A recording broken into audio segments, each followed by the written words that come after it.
जैकबाबाद का bureau chief Ghulam Hussain Jakhrani की report मुताबिक जैकबाबाद में लेडी हेल्थ वर्कर से जिनसी ज्यादती वारो मामलो चेयरमैन स्टैंडिंग कायमा कमेटी व PPMA जैकबाबाद मीर एजाजुद्दीन जखरानी मुतासरा लेडी हेल्थ वर्कर के घर पहुंची करे सिंध की सकाफत अजरक जो तोहफ़ो पेश कंदे 10 लाख रुपये जो इमदादी चेक पिणु ॾिनो।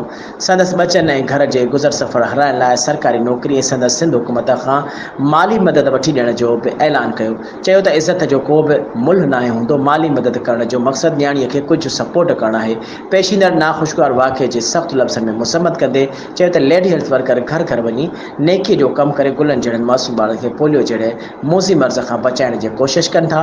उन मौके ते मीडिया सां वधीक ॻाल्हाईंदे चयो त हिन वाक़े में जिन भी वशी दरिंदनि हिन न्याणीअ सां जिनसी ज्यादती कई ऐं ज्यादती करण में साथ ॾिनो उन्हनि खे भी इबरतनाक सज़ा ॾिनी वेंदी। ॾोहारी माण्हुनि जे लाइ का भी रिआयत नाहे ऐं न ई को ज़ात क़ौम हूंदी आहे, न ई को दीन धर्म हूंदो आहे ऐं ॾोहारी जो सुञाणप सिर्फ़ ॾोहारी ई हूंदो आहे। मां ऐं मुंहिंजे पार्टी मुतासिर थियल लेडी हेल्थ वर्कर आपदा उन्हनि सां गॾु आहियूं। हिन न्याणीअ खे हर तरह की सिक्योरिटी राजूरी मदद फराहम कई वेंदी। जल्द ॿिया जवाबदार भी गिरफ़्तार करे खेनि सख़्त खां सख़्त सज़ा ॾिनी वेंदी।